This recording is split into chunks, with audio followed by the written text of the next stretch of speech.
प्रातःकाल का समय था। हनुमान जी श्री राम के ध्यान में डूबे थे। तन मन का होश न था।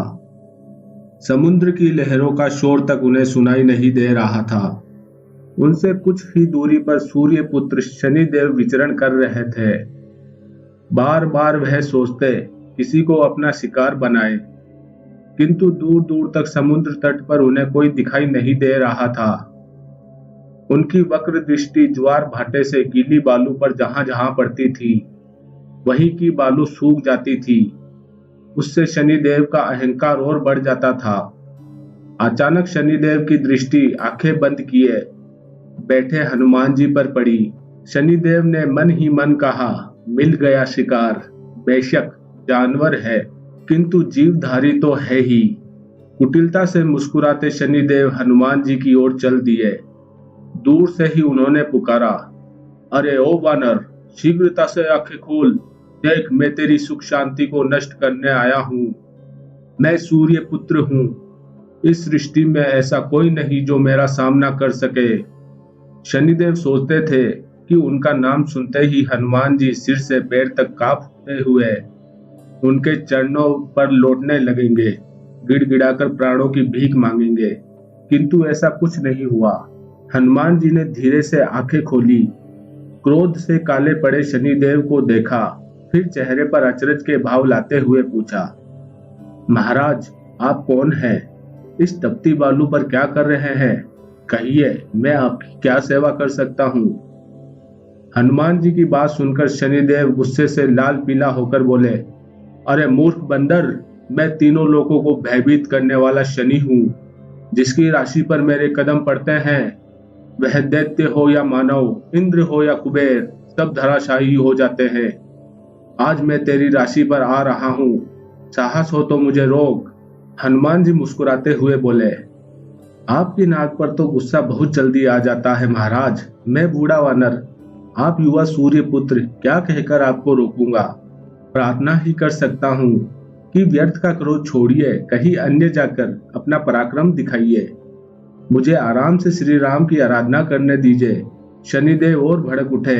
एक कदम आगे बढ़कर बोले, जब चींटी की मौत आती है तो उसके पर निकल आते हैं। तेरे भी बुरे दिन निश्चित है। इतना कहकर शनि ने आगे बढ़कर हनुमान जी की बाह पकड़ ली और अपनी ओर खींचने लगे। हनुमान जी को लगा जैसे उनकी बाह किसी दहकते अंगारों पर रख दी हो। एक झटके में उन्होंने अपनी बाह शनिदेव की पकड़ से छुड़ा ली। शनिदेव ने विकराल रूप धरकर उनकी दूसरी बाह पकड़नी चाही तो हनुमान जी का धैर्य चूक गया। गरजकर बोले, मान गया तेरी दुष्टता का अंत कोई नहीं है। तुमसे तो अब लड़ना ही पड़ेगा। बस। हनुमान जी ने श्री राम का नाम लेकर अपनी पूंछ बढ़ानी शुरू कर दी। पूंछ बढ़ाते जाते और उसमें शनिदेव को लपेटते जाते। शक्ति के मंद में शनिदेव को शुरू में इसका एहसास नहीं हुआ। जब एहसास हुआ तब तक हनुमान जी ने उन्हें पूरी तरह अपनी पूंछ में जकड़ लिया था। शनिदेव पूरी शक्ति लगाकर पूंछ की लपेट तोड़ने की कोशिश कर रहे थे और हनुमान जी उनकी बेबसी पर जोर जोर से किलकारियां मार रहे थे। शनिदेव की अकड़ अभी तक नहीं गई थी। चीख कर बोले, तुम तो क्या, श्री राम भी मेरा कुछ नहीं बिगाड़ सकते। देखते जाओ मैं तुम्हारी क्या दुर्गति करता हूँ। श्री राम के बारे में शनि का उल्लाहना सुन हनुमान जी कठोर बन गए। उन्होंने उछल उछल कर समुद्र तट पर तेजी से दौड़ना शुरू कर दिया। उनकी पूंछ कहीं शिलाओं से टकराती, कहीं बालू पर घिसटती तो कहीं नुकीली शाखाओं वाले वृक्षों और कटीली झाड़ियों से रगड़ खाती। पूंछ में लिपटे शनिदेव का हाल बेहाल हो गया। उनके वस्त्र फट गए, सारे शरीर पर खरोंचें लग गई। शिलाओं पर पटकनी खाते खाते वह अधमरे हो गए और हनुमान जी थे कि समुद्र के चक्कर पे चक्कर लगाए जा रहे थे। न पल भर कहीं रुके, न पलटकर छटपटाते हुए शनिदेव को देखा। लहूलुहान शनिदेव ने कातर स्वर में सूर्य देव को पुकारा। मन ही मन अनेक देवी देवताओं को पुकारा, किंतु कहीं से भी उनको सहायता नहीं मिली।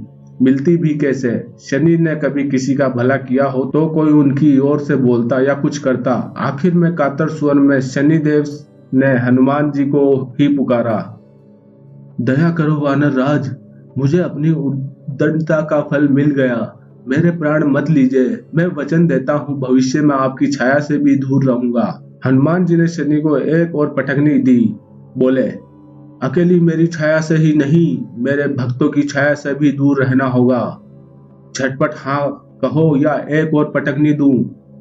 ठीक है, शनिदेव पीड़ा से छटपटाते हुए बोले, आपके भक्त क्या, जिनके मुंह से आपका नाम भी निकलेगा, उनके पास भी नहीं फटकूंगा। कृपया करके मुझे छोड़ दीजिए। शनिदेव की बात सुनकर हनुमान जी का क्रोध शांत हो गया। उन्होंने शनि पर लिपटी अपनी पूंछ हटा ली और बोले, जाओ, मैंने तुम्हें मुक्त किया।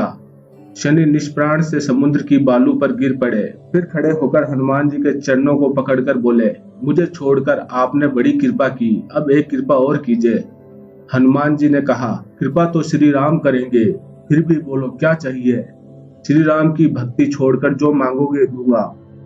शनिदेव कठिनाई से बोले, शरीर पर लगाने के लिए थोड़ा तेल दे दीजिए ताकि घाव भर सके। हनुमान जी के पास तेल था कहाँ जो शनिदेव को देते। समीप की बस्तियों से तेल लाकर उन्होंने शनिदेव के सारे शरीर को भिगो दिया। तभी से शनिदेव पर जो भी तेल चढ़ाता है, शनि उस पर प्रसन्न होते हैं। हाँ, हनुमान जी के भक्तों को वह आज भी तंग नहीं करते। जय श्री राम।